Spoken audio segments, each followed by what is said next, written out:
Hey Sanjay, how are you?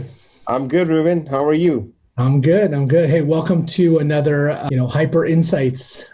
So we've been getting a lot of questions lately. I think there's a lot of buzz right now and a lot of chatter about, what people are doing to prepare for this year, 2021, planning for marketing. A couple questions for you here, and some of the common ones that we get are around online presence and what does it mean to have an online presence? What are your thoughts? In today's sort of post-COVID world, having an online presence is more important than ever, right? And to me, having, an online presence means basically being everywhere where your customer is, right? And where are your customers today? It's pretty easy to figure out. They're on social, right? They're on Facebook, Twitter, LinkedIn, Instagram, and they're on Google searching around. And if you're in the market for a home, where are you? Where are you? You're going to be on Zillow or Redfin or Realtor.com or one of the other major websites, listing websites, that is. So having a presence online means having a solid foundation and being where your customers are across all of those platforms. Yeah, it's kind of like, when the customers say, I see you everywhere, is kind of Right. like that's the goal, right? We're looking for ways to be seen, and like in a sense saturate the market so that way people know who you are and what you do. It's kind of like um, pre-internet was putting your putting advertisements on the park bench or the Right. bus stops and the billboards and people seeing you all over the place because Right. perception is key. When they see you everywhere, you are by default the local expert or the person that's Right. producing. Right. It's basically recognition, right? It's like the Geico lizard. You see that lizard and it's Geico, it's insurance. And it's goofy, but they've done a great job of imprinting that little green lizard in everybody's head, right? Say 15% or more. Yeah. All those little sort of taglines and their presence everywhere is what it got me to call them when I needed to look for insurance again. So that the stuff works. Being everywhere works. Yeah, it's name recognition and branding, Right. which leads us to the next kind of big question is, how do we see branding and how is now a kind of a different time and a different way of thinking of brand name recognition and getting your brand out there? Yeah, I mean, so when you think about branding, I'll tell you what it's not. Branding is not selling, right? There are a lot of folks that are trying to figure out these social channels, and they try to get their brand out there by pitching their products. And as you know, consumers don't like to be sold. Before they're sold, they want to understand, who is out there that's willing to give them some information, some value-added information that helps them in their process before having to hear their sales pitch. So today, now more than ever, branding is really about, especially in the real estate space, setting yourself apart from your competitors by standing out as the local expert, right? You can really build a brand around being a hyper local expert in your community. And when you build that brand, in order to build that brand, you do so by putting out information around what's happening in the community. It's hard to believe that, despite all the resources that are available to us on the internet, trying to get that hyper local information is a very difficult thing for home buyers to do, especially because it's very fragmented.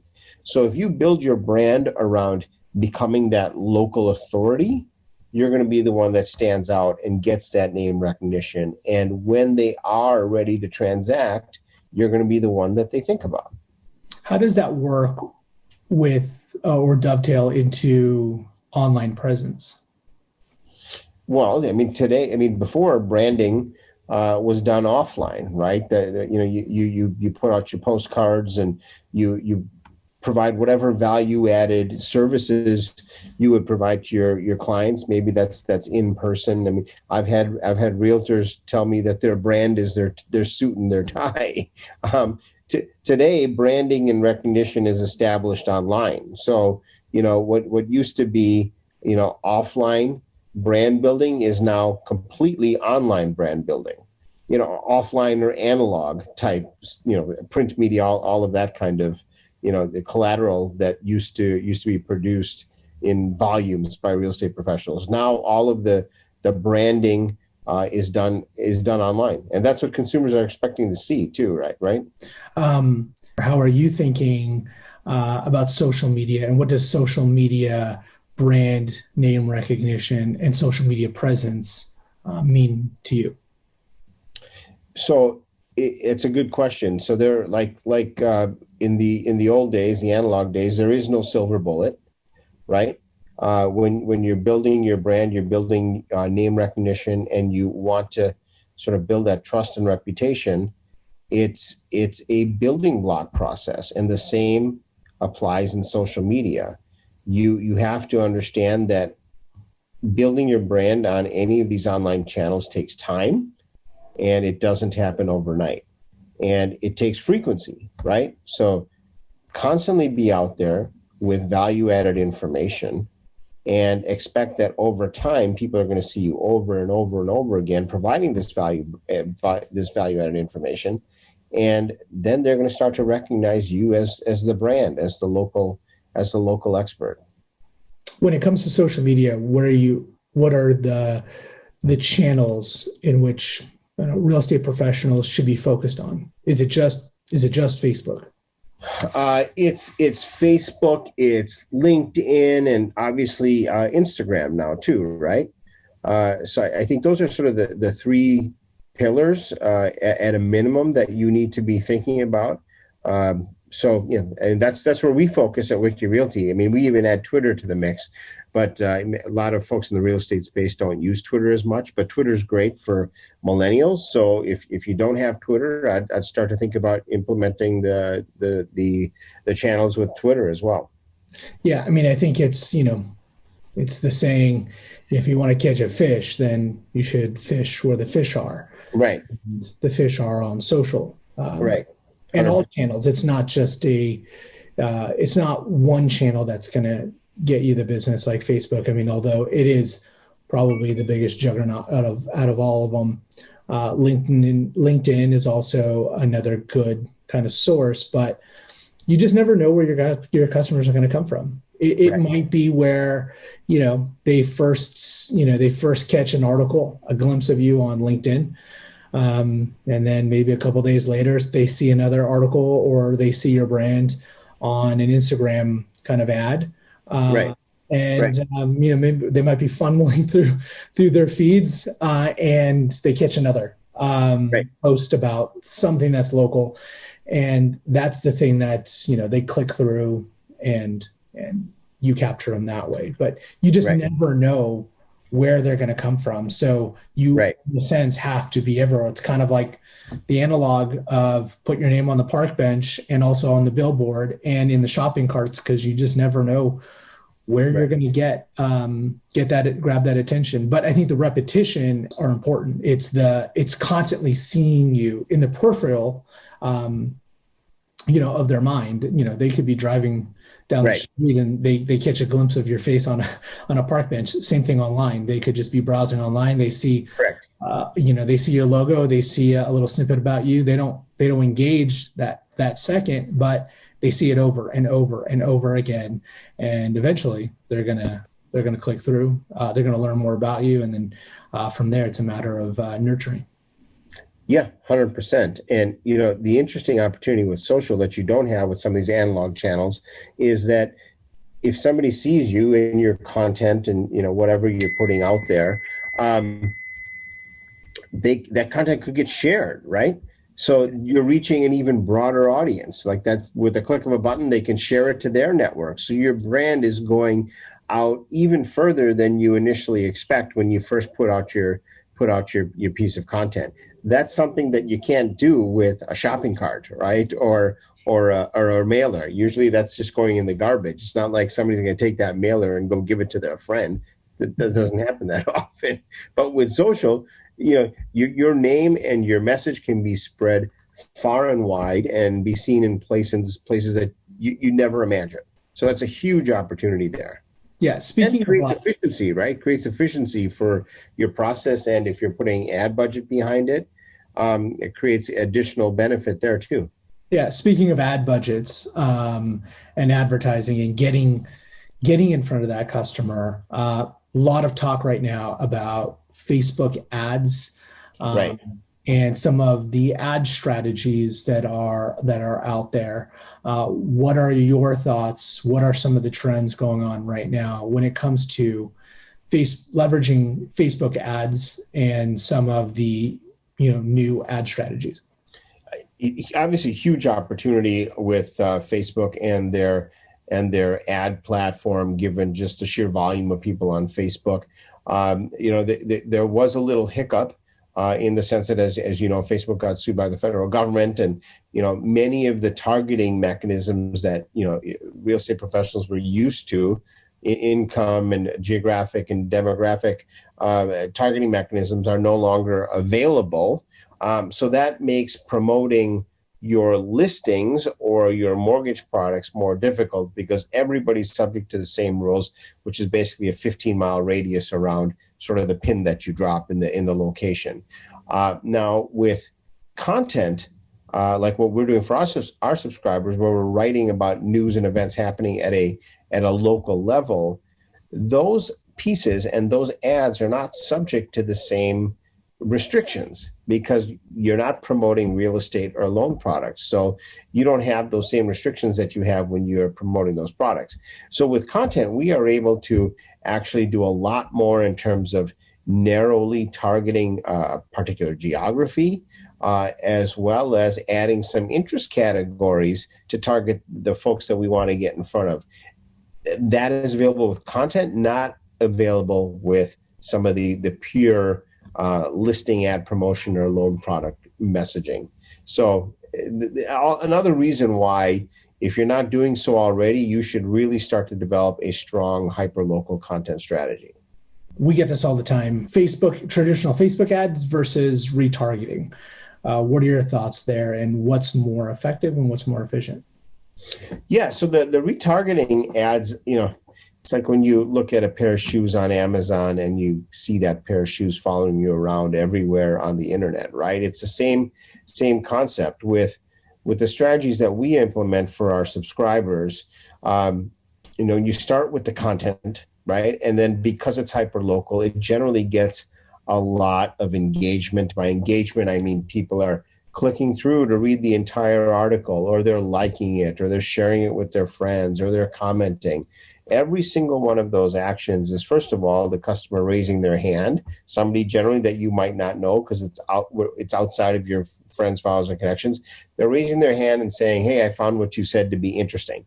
That's an interesting opportunity right there to connect with them. When people are liking your content, you should immediately invite them to follow your business page, because that's how you increase your sphere of influence and sort of develop that brand recognition with people that weren't initially in your circles. So there's an opportunity there. Now, in the back end, you're actually able to pixel them, like tag them, and put them into retargeting buckets, so that when you want to tell them what it is you actually do from a business perspective, selling a home or promoting your loan products, you can get that loan product messaging in front of that retargeting group. So if you think about that strategy, what it's doing is you build trust and engagement and recognition with content that people care about, and then tell them what you do with your business message. So, and you just keep building upon that, right? Every piece of content you put out there builds that audience even more. And then you have the opportunity to get your loan product into an ever-growing retargeting, remarketing group. It's the same as like with, analog offline channels. First, you got to build a trust and engagement, then you tell them what to do. So the content builds that trust and engagement, builds the audience. And as you're doing that, you then tell them what you do. Yeah, it's like retargeting is almost like follow-up, if you will. An analogy, it's similar to, like open houses, for example. Um, Realtor opens up the house, you get the neighbors, you get the prospects, they all come in, they preview the home. As soon as they walk in or before they leave, they're all asked to sign a little guest book. Uh, Right. right. And so Right. they all sign it, it's all done.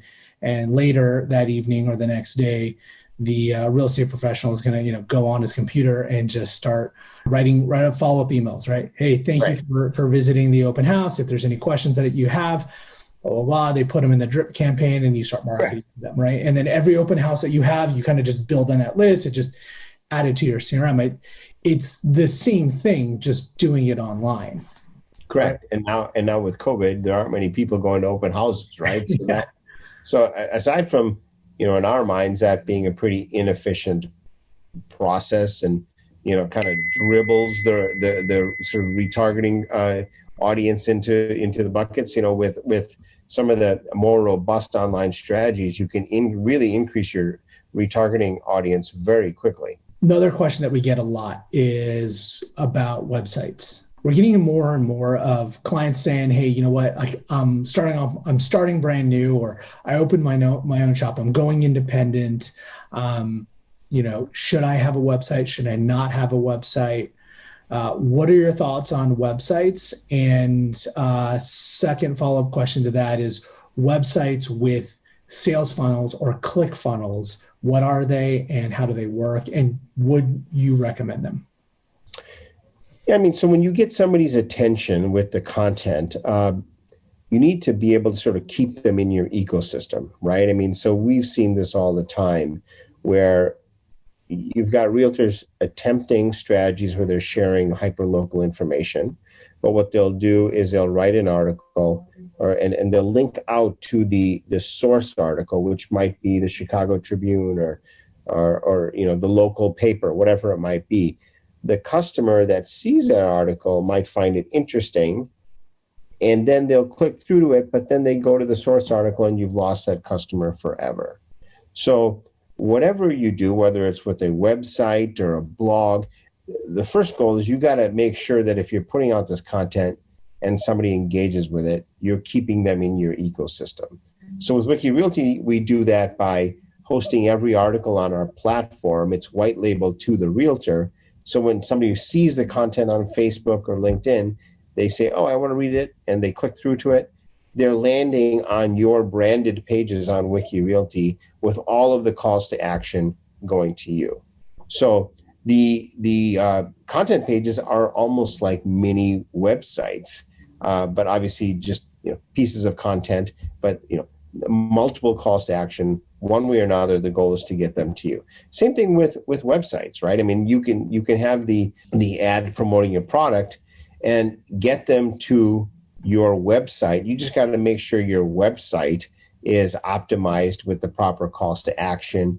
And it's you think through, okay, what do I have to do on this page now to make sure they take action? We've done some campaigns for some folks, believe it or not, outside of the real estate space that liked our strategies, and we were driving traffic to their website. And in like 1 month, we drove like hundreds of people to the landing page, to their website, but they didn't see any conversions. They didn't know what happened. And from our perspective, we did what we told them we were going to do. We drove traffic to their website, right? Clearly, if they're not seeing anything on the back end, what's happening is either number one, there's no proper call to action there, or number two, they're not even tracking it, right? So you got to make sure that number one, you have a mechanism in place to track it. And if you are tracking it and you're seeing zero conversion, then you really got to say, okay, what's wrong with this page? Because the traffic is getting there, but it's not converting into anything. Which leads me into, what are some of the things, like what are some of the biggest mistakes that real estate professionals or just professionals, period, make when executing an online social strategy? What are things that you need to be thinking about? What are some of the things that you've you've seen that are hiccups just like this, not tracking the traffic or not having proper CTAs or whatnot. What are you thinking? What are you saying? I mean, you got to think of the customer today. They're very leery of handing over their personal information, their email, their phone number. And I think one of the biggest mistakes we see more often than not is, a realtor has a content or an ad, they direct them to their website, and the customer might want to browse around, but then the realtor, there's a pop-up shows up that requires the customer to register. Now, if I'm the customer, I'm gone, right? I'm not going to register for what? I haven't seen enough value here to give you my phone number or email for you to, consistently call me by registering. So that's one of the biggest mistakes we see, or, click through to another page that really has nothing on it, but makes them take another action that they don't necessarily want to take. You got to just continually think about, we got to give them more and more and more content, let them search, let them do what they want, and get them to feel comfortable. And once they do, and when they're ready, they'll give you their information. You're not going to make them give you their information before they're ready. And when will they become ready? When they believe they know you, that you're delivering value to them, and then they'll be ready to hand over their phone number and email. Yeah, I think it's a good best practice to put yourself in the customer's shoes, and go through what a typical kind of customer sales experience looks like. Click on your, if you use a service, whether it's, WikiRealty or any other service, click on the content piece. What happens there? If it's just an image and it just pops open an image, say like the image says something like, rates are historical low, you should refi your mortgage. Okay, great. Click on the image, which most people do. They're not going to click on the little text. They're going to click on the image. And then what happens? Oftentimes it's, for some vendors, they just post a picture and that's it. And there's no link to anywhere. So, if a customer's really interested and they click on it, they got nowhere to go, right? Or they click on an ad and then you're linking out to your homepage, right? When the message says, time to refi your mortgage, or here are some like hot properties in your area, the mindset is like, okay, well, then I want to go see the hot properties in the area. You should probably be linking to your listings or a search page or something, but oftentimes they just link to the homepage and then they're left to figure it out. And, it seems easy enough to be like, okay, well, I'm on the homepage, let me go to listings, but they're unfamiliar with the website. This is the first time they've seen it. So you click through, and to ask them to make that extra leap is generally too big of a leap for a general consumer to take. So you almost have to spoon feed it. But if only, professionals go through that 3 or 4 different consumer acquisition pathways, whether they're on, Facebook, they're on LinkedIn or any other social platforms, an ad or a content piece. How does the customer navigate to you? And putting yourself in their shoes and using their perspective and having empathy for them. Would you do business with you? Would you click on, is it compelling enough that you click on the link? And is it compelling enough that if you do land on any page that you know what to do and you feel comfortable submitting an inquiry or a lead? Yeah, exactly. You have to make it very easy for them, because they're not going to stick around to try to figure something out, because there's so many other options for them that might be a heck of a lot easier. So you just, like you said, you got to spoon feed it to them. As we wrap up here, so what is like kind of like an action plan? What are some key takeaways that anybody watching this today, what they can do to implement on their own to improve their social presence, or at least plan or think through what that strategy is going to look like for this year as we move into the spring selling season? Yeah. So let's take a step back. I mean, what everybody needs to be very mindful of is that the tech companies are going after the consumer directly, right? And they're basically coming after you. They want to eat your lunch. They said they weren't going to compete with you, but guess what? Now they're competing with you. So you need to start thinking about, okay, how am I going to maintain my share of the pie with all of this going on and potentially even grow my share of the pie? You have an opportunity to do it because real estate at the end of the day is still hyper local, and consumers, buyers want to work with real people that they like, that they trust. And when you're at a closing table, the buyer wants somebody with them. The seller wants their agent representing them. They don't want to have to call the 1-800 number and get connected to some call center in Detroit, or talk to somebody that has no idea what the local market conditions are and how to deal with closing issues. They want somebody at the table with them. So that is where your opportunity is. The real issue for you is, okay, I'm a real estate professional. I know I need to have an online presence. I know consumers want to work with me. They prefer to work with me as opposed to one of the tech companies. Now, how am I going to get found, right? So as you think about that, you have to understand that it's, as I said before, there is no silver bullet. It's a building block process. You're going to get found by putting out value-added information that consumers want, and you have to do it repeatedly. And you have to do it across all the channels where they might be: Facebook, Twitter, LinkedIn, even on the search portals. We have an interesting solution now that helps real estate professionals get on top of all of the listings on the search portals, competing with them, so to speak, on their own turf. So we'd love to talk about that more as well on a different session, Ruben. But so tech companies are coming after you after your lunch. Protect your turf, maintain your share of the pie. You have an opportunity to grow your share of the pie if you implement some common sense strategies of being online where the consumer is and giving them valuable information before you ask for a sale. So some simple fundamentals, but like anything, it works over the long term. Great, wonderful. More to come on that, because I think there's another longer session around the neighborhood browser app that you created. I'll link to that in the description below for additional video, and then some other assets somewhere over here in the video.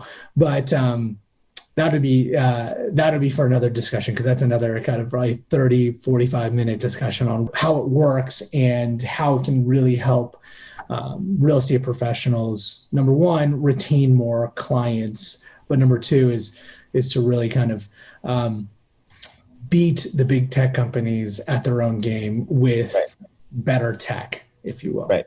Well, thank you so much for taking the time, Sanjay. We'll see you on the next Insight. It's fun, as always. Thanks, Ruben. All right, see you.